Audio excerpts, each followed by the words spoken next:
안녕하십니까. 저는 한양대학교 최영진 교수님 연구실 석사과정 김동호 학생입니다. 제가 오늘 발표드릴 내용은 제가 연구하고 있는 주제인 육자유도 모바일 로봇의 기과학 해석 그리고 제어에 대한 내용입니다. 네, 발표 내용의 구성은 다음과 같습니다. 먼저 육자유도 모바일 로봇에 대한 구조 및 설계 목적에 대해 말씀드리고 진행했던 기과학 해석 내용과 시뮬레이션과 실제 로봇에 적용한 내용을 설명드리고 추후 발전 계획에 말씀드리면서 발표를 마치도록 하겠습니다. 먼저 설계한 로봇의 구조는 다음과 같습니다. 4개의 다리 구조와 8개의 휠로 구성된 휠드 레그드 기반의 모바일 로봇입니다. 각 다리에는 패럴렐 포바 구조를 사용을 해서 각각 1개의 구동부를 갖고 있고 나머지 조인트들은 모두 패시브하게 동작을 하게 됩니다. 휠은 인휠 모터 구조의 메카넘 휠을 사용을 했습니다. 위에 사진에 보이는 옴니 휠 같은 경우는 이제 패시브하게 동작을 하게 되는데 추가적으로 이렇게 옴니 휠을 사용한 이유로는 메카넘 휠이 지면과 닿을 때 점접촉을 하게 되고 각도가 틀어지게 되면 이 디스크리트한 모션이 발생하게 됩니다. 로봇 같은 경우에도 마찬가지로 이제 다리 구조에 의해서 이제 베이스에 회전이 발생하게 되면은 만약에 이제 다리와 휠이 리지드하게 연결이 되어 있다면 베이스가 회전을 할 때 이런 디스크리트한 동작이 발생하게 되고 이러한 부분을 보완해주기 위해서 다음과 같이 8개의 휠을 구성을 했습니다. 따라서 로봇에는 총 8개의 구동부가 들어가게 되고 총 육자유도의 움직임이 가능하게 됩니다.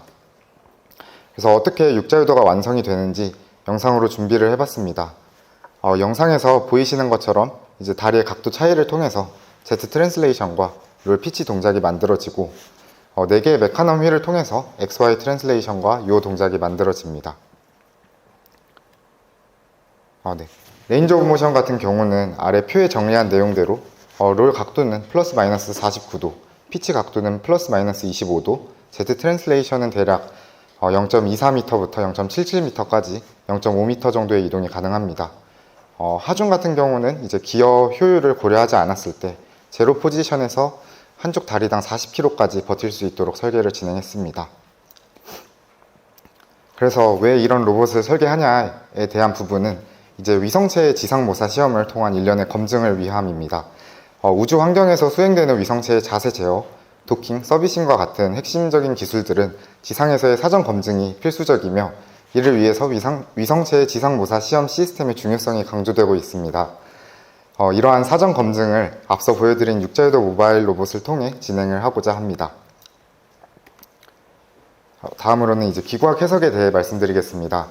저는 기과학 해석에 있어서 먼저 평평한 지면이라고 가정을 하고 해석을 진행을 했습니다.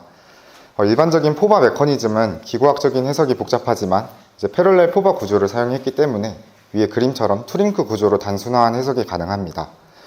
또 구조적으로 모든 다리의 3번째 그리고 4번째 조인트, 즉 아래 2개의 조인트는 모두 패시브하게 동작하며 베이스의 롤 피치 각도와 동일하게 동작하게끔 설계를 진행을 했습니다. 따라서 지면부터 각 다리의 2번째 조인트까지의 높이는 모두 동일하며 각 다리의 2번 조인트들로 이루어진 평면은 지면과 평행하다는 특징을 가집니다. 네, 이러한 제약 조건들을 활용을 해서 이제 베이스 프레임을 기준 프레임으로 두고 베이스 프레임부터 각 다리의 2번째 조인트까지의 위치를 구해보면 아래 수식처럼 간단하게 세타 1, 2, 3로 표현을 할 수가 있습니다. 앞서 설명드린 것처럼 이 세 점으로 이루어진 평면은 지면과 평행하기 때문에 이 평면의 법선 벡터와 이 베이스가 이루는 각도를 계산을 해서 롤 피치 각도를 계산해 줄 수 있습니다. 또한 이 평면부터 베이스 프레임까지의 거리를 구하고 평면 아래 구조의 높이를 계산을 해서 지면부터 베이스까지의 거리를 계산해 주었습니다. 따라서 최종적으로는 세타 1, 2, 3를 가지고 FK를 해석을 해서 이 타스크 스페이스 상에서의 위치와 오리엔테이션을 구해줄 수 있으며 나머지 패시브한 조인트에 대한 부분까지도 구해줄 수가 있습니다. IK 같은 경우에도 다음처럼 타스크 스페이스 상의 위치 회전을 알고 있을 때 다시 베이스부터 다리 끝 지점까지의 트랜스포메이션 매트릭스를 곱해주면은 세타 1, 2, 3로 구성된 지면상의 임의의 원점부터 각 다리의 끝 지점까지의 트랜스포메이션 매트릭스를 얻을 수 있는데 결국 이 어떤 고정된 값인 반지름만큼의 높이를 가진다는 점을 통해서 다음과 같이 계산을 해주었습니다. 우측의 값들을 대입을 해서 식을 정리하게 되면은 다음과 같은 A 사인 세타 더하기 B 코사인 세타는 C로 정리를 할 수가 있게 되고 아래의 계산 과정을 통해서 최종적으로 내 다리의 액티브 조인트 세타 값들을 구해줄 수가 있습니다. 마찬가지로 패시브 조인트에 대한 부분들도 구해줄 수가 있습니다. 그래서 앞서 해석한 이 FK와 IK는 직관적인 해석이 가능하지만 해석 과정에 있어서 아크 사인, 아크 코사인, 아크 탄젠트들을 사용하기 때문에 이 속도 레벨로 끌고 가기가 계산 과정이 매우 복잡하게 들어가게 됩니다. 따라서 속도 기구학을 해석하기 위해서 다음과 같이 새롭게 모델링을 진행을 해봤습니다. 기존의 한쪽 다리는 4개의 레볼루트 조인트로 구성이 되어 있었는데 여기에 가상의 2개의 프리스매틱 조인트가 존재한다 가정을 하고 다음과 같이 PPRRR로 모델링을 해주었습니다. 이렇게 하면은 이제 어떤 임의의 원점부터 베이스까지의 트랜스포메이션 매트릭스를 dy, dx, 세타 x, 세타 y, 세타 1으로 구성된 모델로 표현을 할 수가 있습니다. 그래서 동일하게 4개의 다리에 대한 트랜스포메이션 매트릭스를 구해주면 결국 이 4개의 트랜스포메이션 매트릭스는 동일한 원점부터 동일한 베이스 프레임까지를 나타내기 때문에 서로 같다라고 놓을 수가 있고 그 다음에 이제 레프트 멀티플리케이션을 해주고 바디 트위스트를 바디 자코비안과 q 닷의 형태로 정리를 하게 되면 다음과 같은 관계식을 얻을 수 있습니다. 그리고 이를 다시 음함수 형태로 나타내게 되면은 아래의 식처럼 어떤 컨스트레인트가 걸려있는 형태의 뭔가 오그멘트된 자코비안의 형태와 q 닷들의 곱이 0이 되는 이런 관계식을 얻을 수가 있습니다. 여기에 사용되는 바디 자코비안은 아래에 작성한 내용처럼 프로덕트 오브 익스포넨셜 방법을 통해 얻어주었습니다. 여기서 람다 햇이 의미하는 것은 스크류 엑시스를 의미합니다. 그래서 이런 POE를 통해서 각 다리에 대한 자코비안을 구해주게 되면은 6개의 조인트로 이루어져 있기 때문에 6x6 행렬의 자코비안을 4개 얻을 수가 있습니다. 근데 현재 로봇의 구조가 기존의 패럴렐 포바 메커니즘을 투링크로 표현했기 때문에 다음과 같이 어떤 이펙티브한 자코비안으로 정리를 해줬습니다. 따라서 최종적으로는 이 18x20의 크기를 가지는 어떤 컨스트레인트 자코비안의 식으로 정리를 해줄 수가 있고 여기에서 다시 각 다리의 액티브한 조인트에 해당되는 자코비안 항을 앞으로 끄집어내서 액티브에 해당되는 항을 HA, 패시브에 해당되는 항을 HP로 정리를 해주게 되면 우측 관계식과 같이 액티브한 Q 닷과 패시브한 Q 닷의 관계식으로 정리를 해줄 수가 있습니다. 뿐만 아니라 이 바디 트위스트를 액티브한 Q 닷의 관계식으로 표현해주기 위해서 다음과 같이 표준 기저 벡터 E1을 정의를 하고 정리를 해주게 되면 액티브한 조인트에 대한 자코비안 JA를 얻을 수가 있고 최종적으로는 이 액티브 조인트 자코비안과 이 트위스트 디자이어의 곱을 통해 얻은 액티브 Q 닷 디자이어를 로봇에 인가해주게 됩니다. 다음은 이제 휠 키네마틱스에 대한 내용입니다. 휠 키네마틱스는 일반적인 메카넘 휠 키네마틱스와 양상은 동일합니다. 각 휠의 속도 오메가는 로봇의 평면 운동 속도에 대해서 휠의 방향각 베타와 위치 벡터 L을 고려해서 유도가 됩니다. 각 다리에 대한 값을 대입을 해서 최종적으로 정리를 하게 되면은 아래의 수식처럼 휠에 대한 자코비안을 얻을 수가 있습니다. 여기서 일반적인 메카넘 휠과 다른 점은 이제 휠드 레그드 구조이기 때문에 다리의 회전각에 의해서 AB, 즉 중심부터 휠까지의 거리가 달라지게 된다는 점입니다. 따라서 AB가 기존에는 상수로 들어가던 게 이제 변수로 들어가게 된다는 점이 다른 점이 있습니다. 그래서 다음으로는 이제 시뮬레이션 구성에 대해 말씀드리겠습니다. 시뮬레이션은 매틀랩 심스케이프를 통해서 구현을 했습니다. 먼저 궤적 생성에 대해 간단하게 설명을 드리면 궤적 생성은 타스크 스페이스에서의 트레젝토리로 구성을 했고 로테이션과 포지션이 디커플된 구조를 사용을 했습니다. 포지션 같은 경우는 웨이포인트를 이용해서 위치, 속도, 가속도를 생성하고 회전은 SO3 상에서의 로테이션 행렬을 익스포넨셜 코오디네이트인 스몰 SO3로 변환을 한 다음에 이에 해당되는 자이, 자이닷, 자이, 투닷을 생성해서 궤적을 만들어주고 다시 SO3 상으로 끌고 온 다음에 최종적으로 위치와 회전을 결합해서 SE3 상의 궤적으로 만들어 주었습니다. 이렇게 궤적을 통해 만들어준 T 디자이어와 트위스트 디자이어를 가지고 CLIK에 적용을 했습니다. CLIK의 구조는 다음과 같은 수식으로 구성을 했습니다. 먼저 피드포워드 항인 트위스트 디자이어와 SE3 상에서의 위치 오차를 피드백으로 넣어 주었습니다. 구조를 좀 더 자세하게 보면은 SE3 상에서의 오차를 다음과 같이 T 인버스 T로 정의를 해주고 이 로가리즘을 통해 벡터 스페이스인 스몰 SE3로 가지고 오게 됩니다.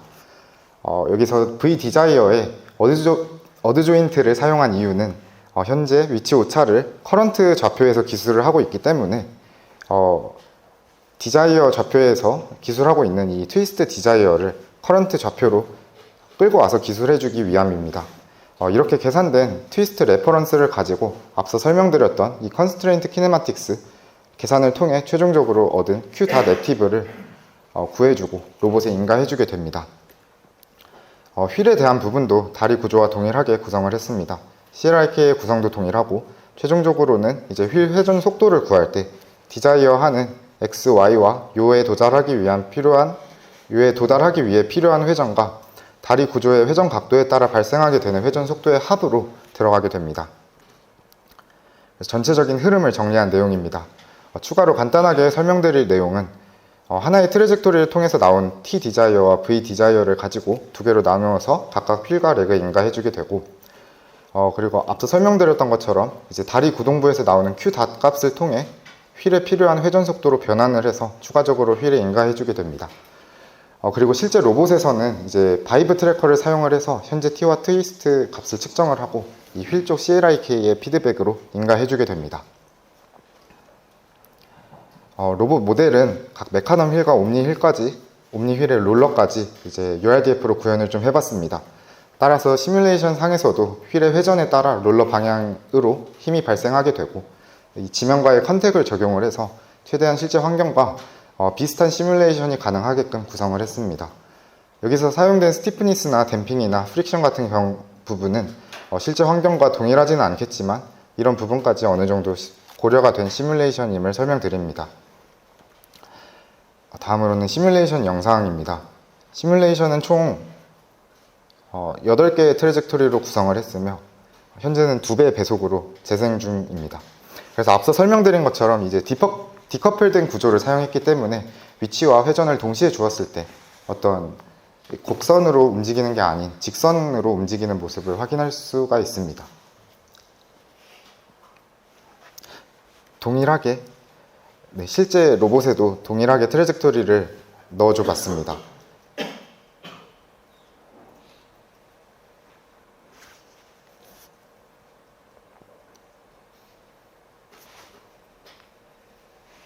현재 더미 위성체로 이 PP박스를 만들어서 급하게 위성체를 만들어 주었는데 무게가 가볍다 보니까 흔들림이 좀 많이 발생을 하기도 하고 또 바이브 트래커의 레졸루션이 밀리미터 단위이기 때문에 어느 정도 오차가 발생하긴 하는데 이 위성체를 제거하고 모바일 로봇만 돌려봤을 때는 좀 더 안정성 있는 모습을 확인할 수 있었습니다.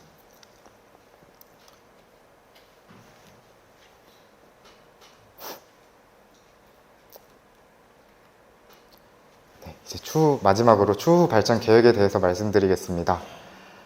현재 로봇은 각 다리마다 일자유도를 가지고 있고 4개의 다리 구조이기 때문에 총 4자유도를 가지게 되는데 이렇게 다리를 통해서 만들어지는 거는 Z축 트랜슬레이션과 롤 피치 3자유도가 되게 됩니다.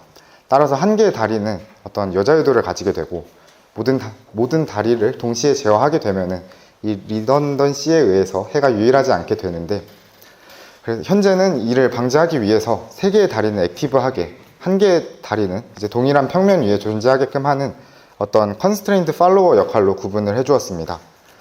다시 말씀을 드리면 이 컨스트레인트 팔로워 다리에는 따로 추가적인 타스크를 할당하지는 않았지만 3개의 다리의 각도로 정의된 어떤 평면 위에 존재하도록 하는 제약 조건을 통해서 내 다리가 모두 지면에 닿을 수 있도록 기구학 해석을 진행을 했습니다. 현재는 4개의 다리가 대칭 구조를 가지고 있고 평평한 지면으로 가정을 했기 때문에 내 다리 중 어떤 세 다리를 고른다 해도 상관이 없지만 향후에는 이 부분까지 고려를 좀 해서 이 여자유도를 활용을 해서 힘 분산이나 비정형적인 지면에서의 해석 등을 진행을 해보고자 합니다. 그래서 이제 힘 제어를 해주기 위해서 현재 동력학 해석을 진행 중에 있습니다. 저희 교수님께서 작성하신 책인 리그룹 로보틱스 기반으로 동력학 해석을 진행 중에 있습니다.